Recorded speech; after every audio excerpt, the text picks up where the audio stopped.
اللهم صل على محمد وعلى آل محمد। দুরুদে ইব্রাহিম হল নামাজের শেষ বৈঠকে তাশাহুদের পর পাঠ করা সবচেয়ে উত্তম ও সুন্নতে মুআক্কাদা দরুদ। এটি মহানবী সাল্লাল্লাহু আলাইহি ওয়াসাল্লামের প্রতি রহমত ও বরকত কামনায় পড়া হয়। হানাফি ও মালিকি মযহাবসহ অধিকাংশ আলেমদের মতে এটি নামাজের অপরিহার্য অংশ। আসসালামু আলাইকুম ওয়া রাহমাতুল্লাহি ওয়া বারাকাতুহু। আজকের এই ভিডিওটি আপনার জন্য খুবই গুরুত্বপূর্ণ, তাই ভিডিওটি শেষ পর্যন্ত দেখুন।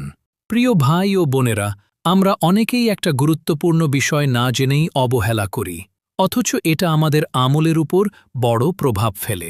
মোহাম্মদ হোসেন টিভি চ্যানেলে আপনাকে স্বাগতম। চলুন শুরু করি।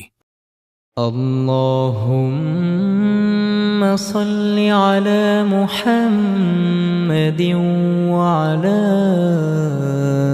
آل محمد। হে আল্লাহ, তুমি মুহাম্মদ সাল্লাল্লাহু আলাইহি ওয়াসাল্লাম ও তার বংশধরের প্রতি রহমত নাজিল করো। كما صليت على إبراهيم وعلى آل إبراهيم। যেমন রহমত নাজিল করেছিলে ইব্রাহিম আলাইহিসসালাম ও তার বংশধরের প্রতি।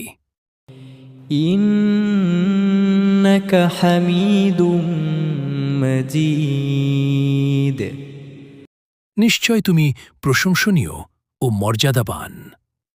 اللهم بارك على محمد وعلى آل محمد। হে আল্লাহ, তুমি মুহাম্মদ সাল্লাল্লাহু আলাইহি ওয়াসাল্লাম ও তার বংশধরের প্রতি বরকত নাজিল করো। كما باركت على إبراهيم وعلى آل إبراهيم। যেমন বরকত নাজিল করেছিলে ইব্রাহিম আলাইহিসসালাম ও তার বংশধরের প্রতি।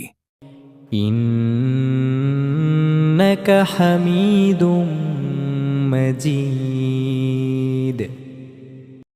নিশ্চয় তুমি প্রশংসনীয় ও মর্যাদাবান। আসসালামু আলাইকুম রহমতুল্লাহ বরকাতু। এটা একটি ইসলামিক চ্যানেল। এখানে নিত্য নতুন ভিডিও পাবেন। ইসলামিক ভিডিও পাওয়ার জন্য চ্যানেলটি সাবস্ক্রাইব করুন এবং পাশে থাকা বেল আইকনটি বাজিয়ে দিন। ধন্যবাদ আপনাকে উৎসাহিত করার জন্য।